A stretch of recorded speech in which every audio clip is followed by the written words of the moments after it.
Hello and welcome back to another YouTube video. So recently on my YouTube channel I've been making some custom live events, and some of them have blown up. Like my Spire recreation one got over 600 views. That is insane. Thank you for all the support that you've given me, and it is really wanting me to get a creator code to make these maps. So I'm just going to show some of the items that I use and some of the items that are recommended, and also how I make my events. So it's just a bunch of tips and tricks to help you when you're starting and everything. So the first thing I want to note is some notable items that you'll definitely want to use at least in one of your maps. We've of course got the most important ones: the explosive device, which can be used to make explosives; the trigger, which you're going to need for every single map, because you're going to need it to send a trigger to then activate the item you're trying to use. And the HUD message device is not needed, but it can be used to send a message to the player. You can also use billboards instead of the HUD message device, because this one can stay for as long as you want. Also, the rifts are a good device to get a player to teleport to the next item. Sorry for the stutter. So it's really good for that. Also, the barrier device is definitely going to be the best one. You don't have to use the one that's stuck to the floors. You can use the one that can be placed anywhere. That's really a good thing if you don't want a player to leave a certain area. You also have all of these objective devices. All of these can be used. The most notable ones are the ball, the burger heads, the food heads, the satellites. This one, I don't know what this is called.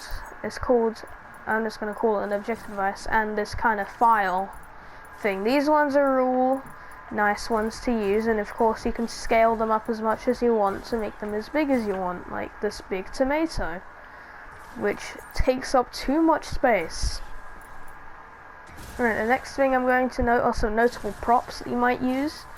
This one here is not really noticeable, but it can be used in very good ways. You can also find different colors of it. Here's an example. I made a little makeshift rift here. You can see it's using the colors, blue colored lime glowing, to make it look like an actual rift, like it's an actual crack in the fabric of space and time. You also have the Kevin thing, which can be used for effects or just to boost the player. You also got the islands here, which can be used for terrain or just for effects. The visitor rocket, which can be used in more maps to do with the 0 point and stuff. You also got Kevin the cube, which can just be used for effects or to bounce a player, or maybe just to give a player a shield over time. You never know. Sorry for the burp. So over here we got some notable particles. So we have the lightning particle right here, the small lightning I like to call it. It's really good. You can't really make it bigger, you can't make it smaller, it's just stuck at the size. Strikes frequently. You can use this in a few maps, like you might have seen it in my custom Spire event. So yeah, you also have the big lightning, as I like to call it. This one can also be used in creating your maps. It's really good for storms and power things. You also have the beacon here, which can be used to radiate an effect. So if I just put a bunch here, ignore the clicking sounds of my controller. If I put a bunch here and I stand it from this side, it looks like a giant burst of energy. So if used correctly, you really can get some good effects with this. You also have the next beacon. This is another beacon. I like to call this the star. You may have seen it in my rift over there. These items are really good for creating, because you can also use them in games. You can use them this is where you need to go. You can sometimes see them through walls as well, and you can also just use them for effects. And then we have the Kevin particle right here, the Kevin floating island particle. I've just shrunk this down to minimum size so that you can see it better. But it's really good. It's got the purple effects, it's got the dust, the little rock debris, it's got some leaves flying around, and some other stuff, and it really looks good if you actually use it the right way. So right here I put an example of like a artistic thing. So we have the Kevin thing here, Kevin particle here, and then this ball here, which is supposed to resemble the 0 point. We've got some particles here to make it look like some sort of burst of energy. And if you look at it from together, actually it does look kind of cool. So you got the particles here, you got the lights, you got the ball itself. I'm just going to refer to this thing as the 0 point from now on. The 0 point here, really cool. So over here is another example I've made. This one is a bit more intense. So I've put the Kevin particles on the top and the bottom, and I've rotated this one to be upside down, so it actually looks like it's surrounding the 0 point entirely.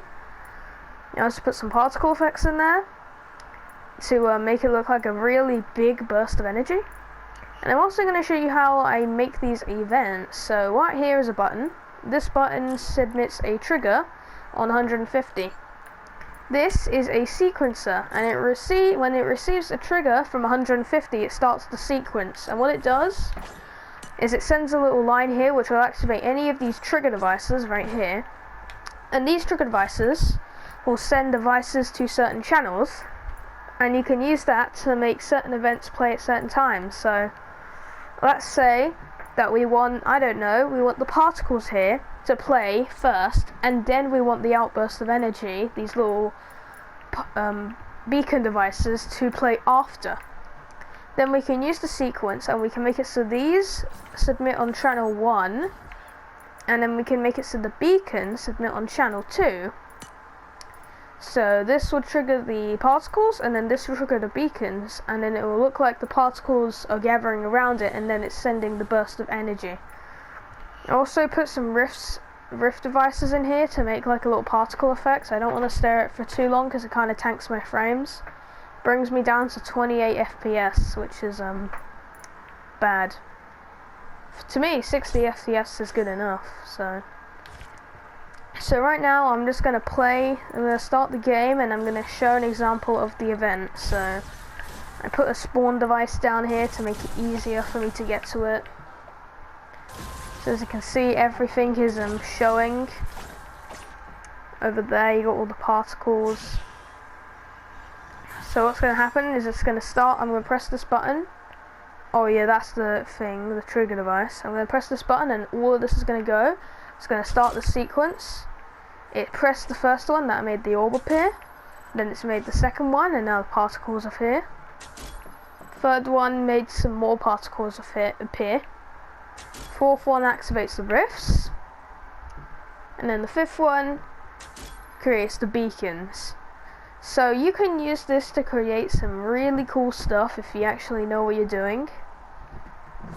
Yeah, you can make a full event where you can make it so the 0 point, like a trigger makes one ball appear and then the other one disappear, and then the next trigger makes that ball disappear and another one appear. And you can like recreate like the 0 point like moving up, and then you can make it like a burst of energy. Or you could just be creative and make like a giant robot battle. It's really up to your imagination. So anyway, if you enjoyed this, please remember to like and subscribe, and I'll see you later.